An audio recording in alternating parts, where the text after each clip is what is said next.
사랑하는 성도 여러분, 2022년 3월 6일 사순절 첫째 주일입니다. 우리는 하나님의 자녀죠. 환영하고 축복하고 자비를 베풀도록 부름받은 사람들이에요.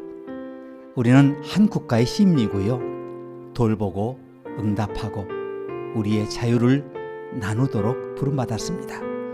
우리는 공동체의 구성원입니다. 서로를 알고 서로를 받아들이고 모두를 환영하도록 부름받았어요. 우리 모두는 하나님께 속해 있고 하나님을 통해 서로에게 이렇게 연결되어 있죠. 그러므로 우리가 찬송으로 한 목소리를 높이고 우리 하나님께 경배할 때 우리의 마음이 하나가 되는 것을 믿습니다.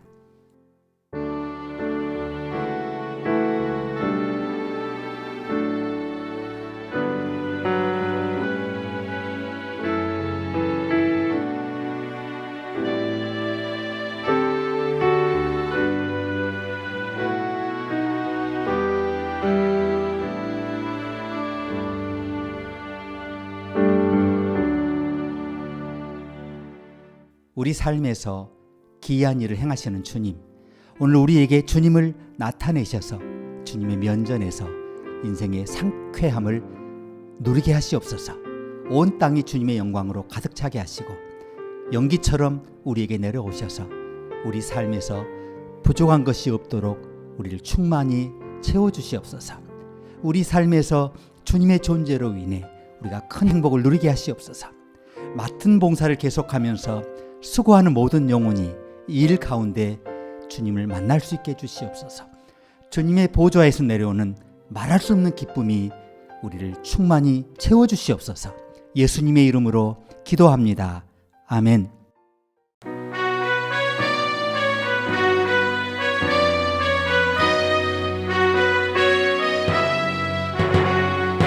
면류관 가지고 주 앞에 들이세 저 천사 기쁜 노래가 온 땅에 퍼지네.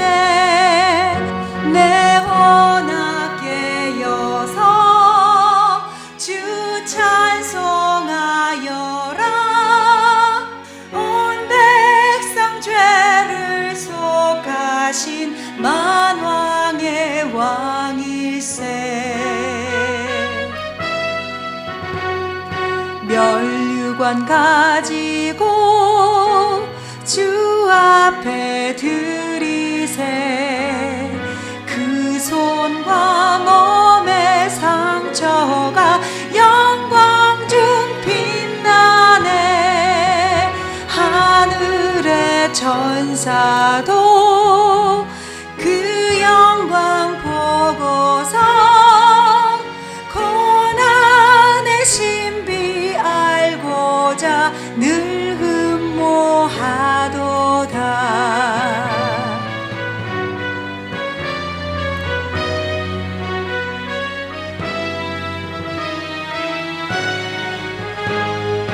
면류관 가지고 주 앞에 들이세 온 세상 전쟁 그치고 참 평화 오겠네. 그 보좌 앞에서 온 백성 엎드려 그 한량없는 영광을 늘 찬송하겠네.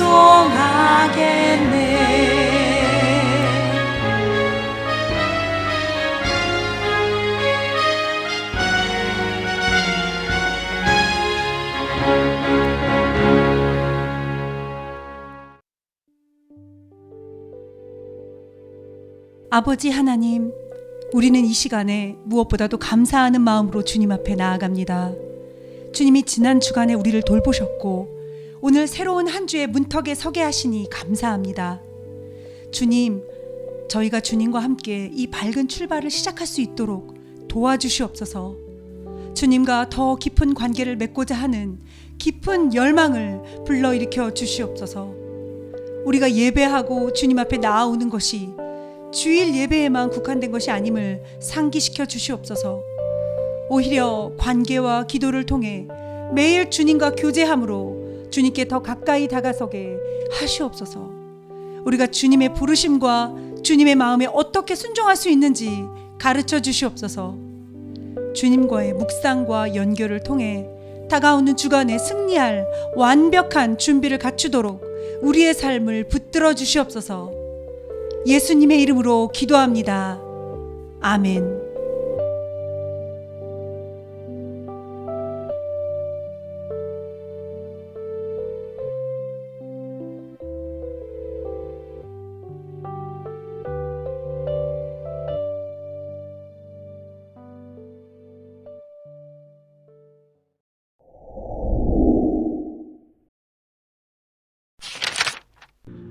오직 성령의 열매는 사랑과 희락과 화평과 오래 참음과 자비와 양선과 충성과 온유와 절제니 이 같은 것을 금지할 법이 없느니라. 그리스도 예수의 사람들은 육체와 함께 그 정욕과 탐심을 십자가에 못 박았느니라. 만일 우리가 성령으로 살면 또한 성령으로 행할지니 헛된 영광을 구하여 서로 노엽게 하거나 서로 투기하지 말지니라.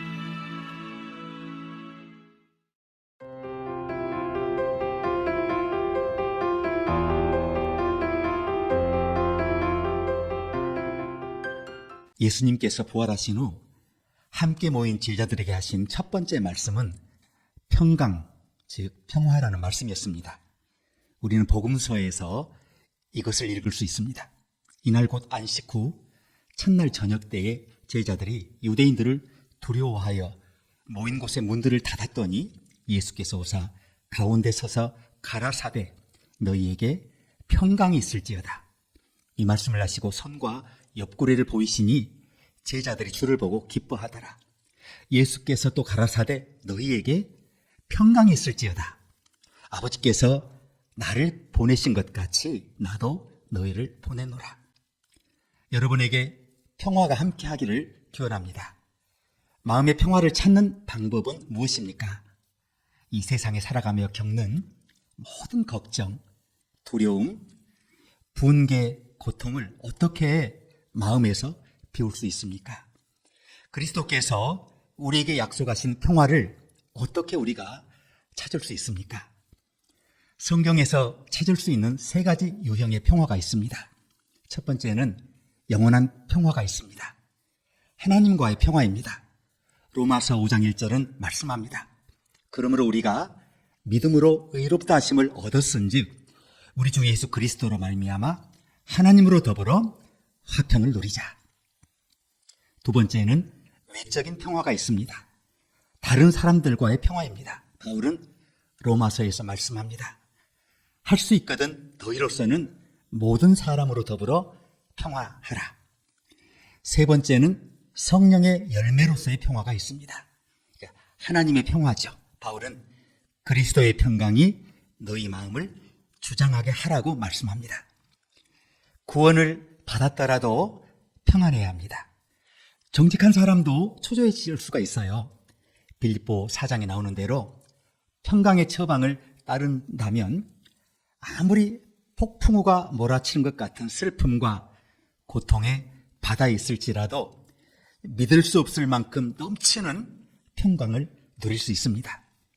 바울은 빌립보 교인들에게 생활에서 날마다 취해야 할 몇 가지 단계를 이야기하는데요. 첫 번째는 초점이 평화에 집중되어야 한다는 거죠. 주 안에서 항상 기뻐하라. 내가 다시 말하노니 기뻐하라. 저와 여러분의 초점이 주님에게 있지 않으면 주님 안에서 기뻐할 수 없다는 겁니다. 여호와께 집중하면 여호와로 말미암아 기뻐하게 되고 여호와로 말미암아 기뻐하면 여호와의 평강을 누리게 돼요. 이사야 26장 3절은 말씀합니다. 주께서 심지가 견고한 자를 평강에서 평강으로 지키시리니 이는 그가 주를 의뢰함이니라. 아멘. 예수님께서 거센 파도를 타고 배를 타고 제자들에게 오셨을 때를 기억하십니까? 베드로가 주님에게 다가가고 싶었고 예수님은 베드로에게 배에서 내려 물속으로 물위를 걸으라고 하셨어요.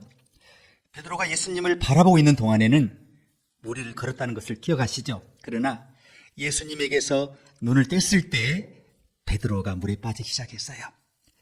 내가 세상을 보면 근심에 빠져듭니다. 나 자신을 보면 우울해져요. 그러나 예수님을 보면 우리는 평안하게 됩니다. 평화에 대한 작은 비밀을 알려드리겠습니다. 평화는 문제가 없는 것이 아니에요.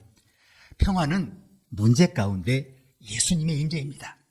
저와 여러분이 뭔가 잃어버리고 항상 기뻐할 수는 없지만 그러나 주님 안에서는 어떤 상황 가운데서도 기뻐할 수 있어요. 이제 기뻐해야 할 이유를 주목하십시오. 우리는 주 안에서 기뻐하라고 들었어요. 이것을 쓴 사람이 강단에서 지금 설교하는 게 아니에요. 옥에 갇힌 선지자가 그리스도 안에 있는 모든 형제 자매에게 기뻐하라고 말씀하는 거예요. 바울은 로마 감옥에서 로마 군인에게 의해서 묶인 채로 죽음에 직면했는데 그 가운데 기뻐하라고 한 거예요. 자, 핵심은 이 메시지의 초점이 뭐냐 하는 거죠. 무슨 일이 있어도 어떤 일이 있어도 항상 기뻐할 수 있는 세 가지를 말씀하는데요. 첫 번째는 구원하시는 하나님의 은혜를 우린 기뻐할 수 있어요. 두 번째는 보호하시는 하나님의 은혜를 기뻐할 수 있어요. 세 번째는 우리를 둘러싸고 있는 하나님의 영광을 기뻐할 수 있습니다. 자, 그것만이 아니라 기쁨의 계절을 또 주목해야 합니다. 우리는 주님 안에서 기뻐해야 하고요. 또한 항상 주님 안에서 기뻐해야 합니다. 겨울, 가을, 봄, 여름, 월요일, 화요일, 수요일, 목요일, 금요일, 토요일 그리고 주일 종일을 의미해요. 우리가 젖었을 때, 건조할 때, 추울 때 좋은 것이나 나쁜 것이나 어떤 일이 생겨도 우리는 주님 안에서 기뻐해야 한다는 겁니다. 이상하게 들리시겠지만 사실입니다. 삶의 대부분의 사람들이 결코 평화를 얻지 못하는 이유는 사람들이 스스로 그 평안을 찾기 때문에 그래요. 우리는 스스로 평화를 얻을 수 없어요. 예수님을 찾을 때만 우리가 평화를 얻을 수 있습니다. 찬송가 작가 존 웨슬리는 이렇게 말했습니다. 내가 예수님을 바라볼 때 평화의 비둘기가 내 마음에 날아들었다. 그러나 내가 평화의 비둘기를 바라보았을 때 그것이 날아가 버렸다. 보시는 대로 웨슬리는 평화를 초점의 문제, 우리가 뭘 바라보아야 되는가 하는 문제로 이해했어요. 두 번째는 평화는 믿음의 문제라는 겁니다. 아무것도 염려하지 말고 오직 모든 일에 기도와 간구로 너희 구할 것을 감사함으로 하나님께 아뢰라. 믿음은 기도에 달려 있어요. 기도의 태도가 중요하다는 겁니다. 아무것도 염려하지 말라. 우리는 평화와 걱정이 서로 배타적이라는 것을 알고 있어요. 이 걱정이 뭡니까? 오늘의 햇살 위에 내일의 구름을 끌어오는 거예요. 자, 걱정이라는 단어는 구역질이 나다, 속이 메스꺼리다 이런 뜻의 오래된 독일어 단어에서 유래했는데요. 걱정은 우리 생각을 억제시키고 진리를 숨막히게 하고 평화의 열매를 우리가 얻지 못하게 합니다. 더욱이 이 걱정은, 염려는 하나님의 말씀을 부인하는 거예요. 우리가 걱정할 때 우리는 하나님을 사랑하는 자에게 모든 것이 합력하여 선을 이룬다. 자, 이 약속을 하나님이 지키시지 않는다라고 말하는 것과 똑같아요.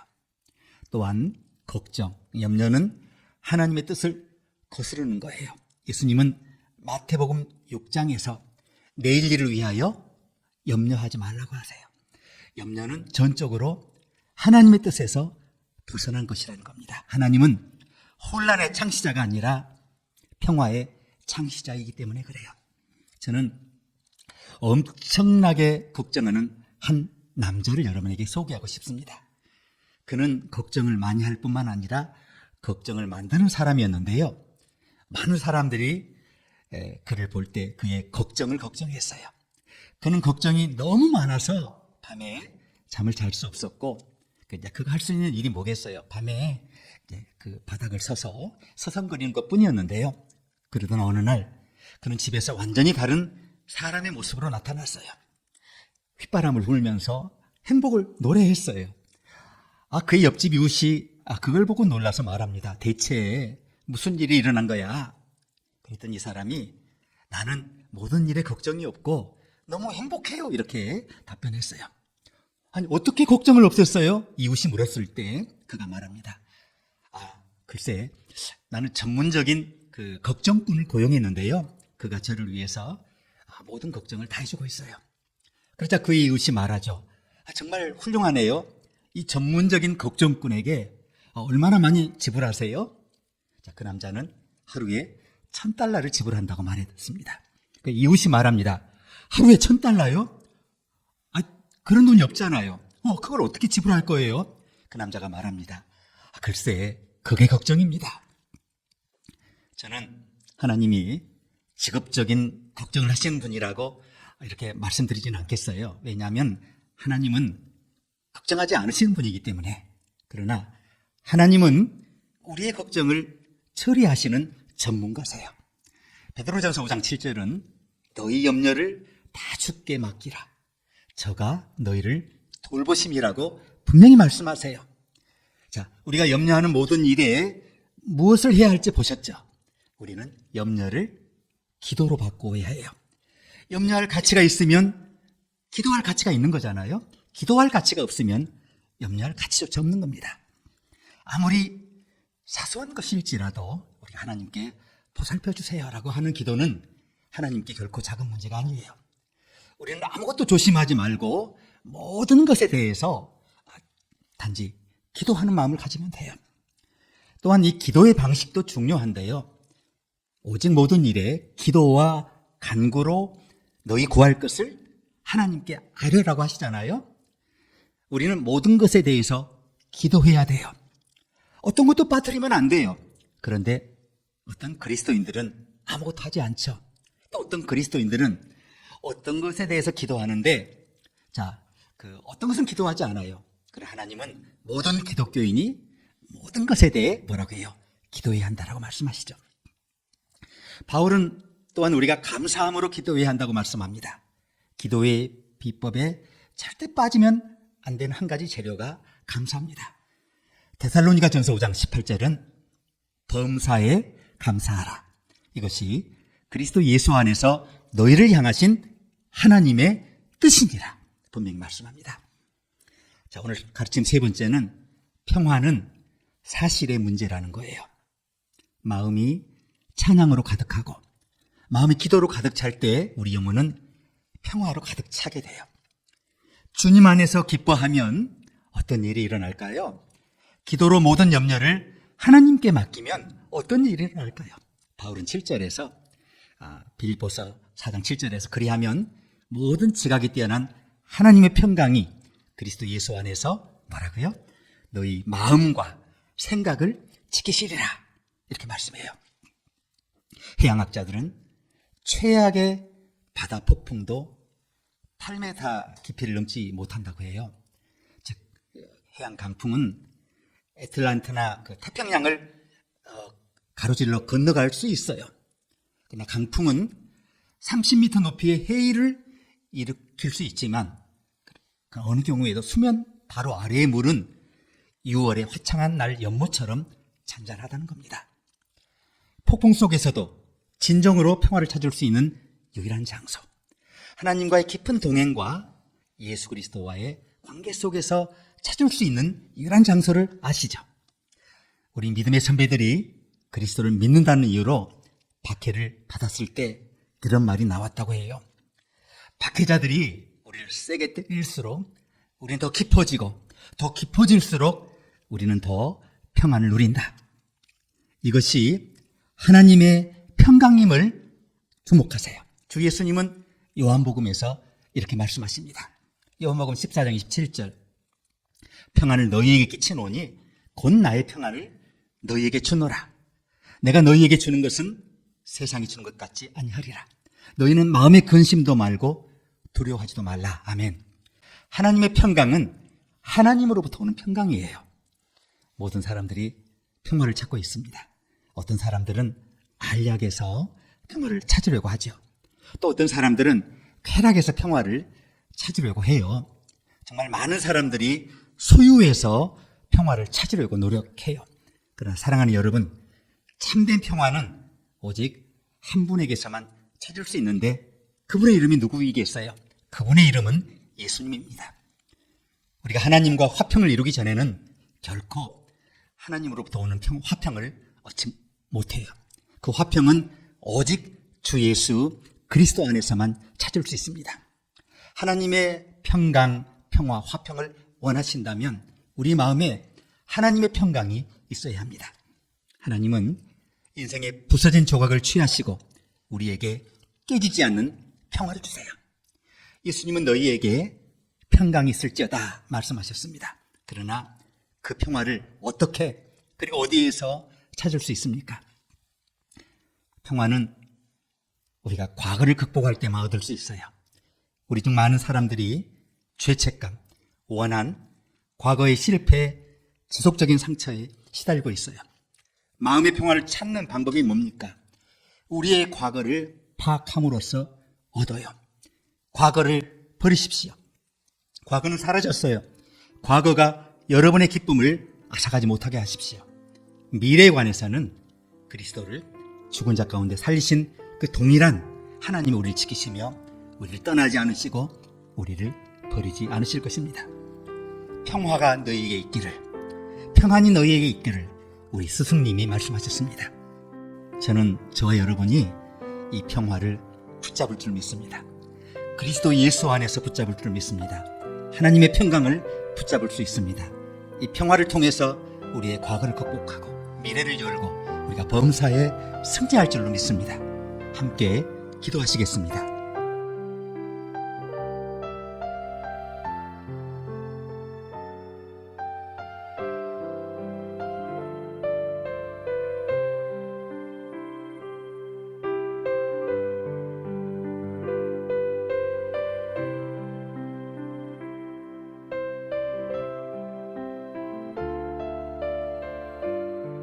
사랑의 아버지, 우리가 주 예수님의 성품을 비추고 주님의 영의 열매를 우리 삶에 나타내기를 소원합니다.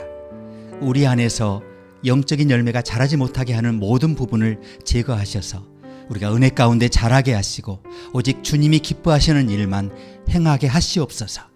우리가 고통 속에서 기뻐하는 법을 배우게 하시고 주님의 기쁨이 우리를 통해 우리가 만나는 모든 사람에게 흘러가게 하시옵소서. 예수님의 이름으로 기도합니다. 아멘.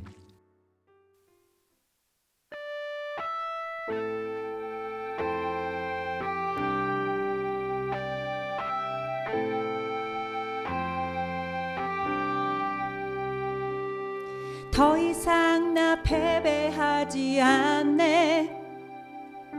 원수의 공격이 거세도 주님께는 승리밖에 없네. 반드시 승리해. 결코 지지 않네. 나는 승리하리. 우린 승리하리. 모든 전쟁 주께 속했네. 나는 승리하리. 우린 승리하리. 모든 전쟁 주께 속했네.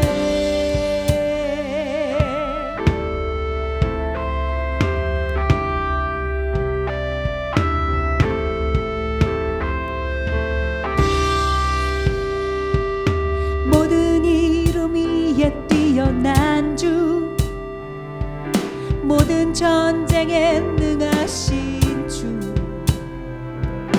나는 결코 넘어지지 않네. 끝을 미리 알고 싸우니, 끝을 미리 알고 싸우니. 나는 승리하리. 우린 승리하리. 모든 전쟁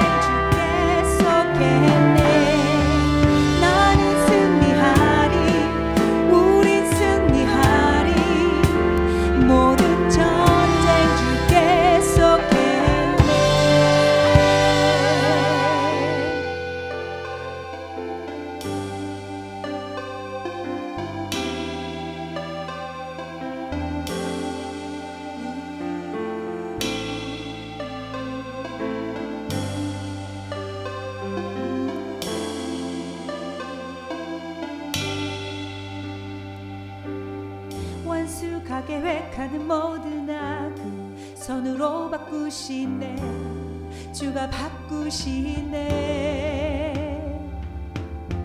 원수가 계획하는 모든 악을 선으로 바꾸시네. 주가 바꾸시네. 원수가 계획하는 모든 악을 선으로 바꾸시네. 주가 바꾸시네. 원수가 계획하는 모든 악을 선으로 바꾸시네. 주가 바꾸시네. 원수가 계획하는 모든 악을 선으로 바꾸시네. 주가 바꾸시네. 원수가 계획하는 모든 악을 선으로 바꾸시네. 주가 바꾸시네.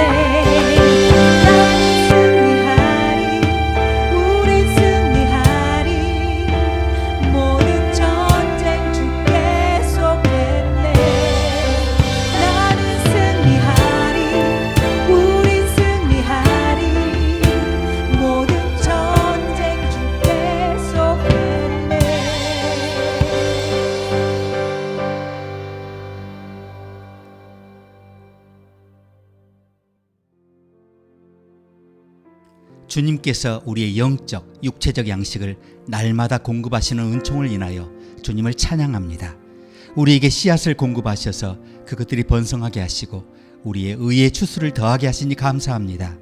우리 각자에게 서로 다른 영적 은사를 주셔서 서로를 영적으로 세우게 하시니 감사합니다.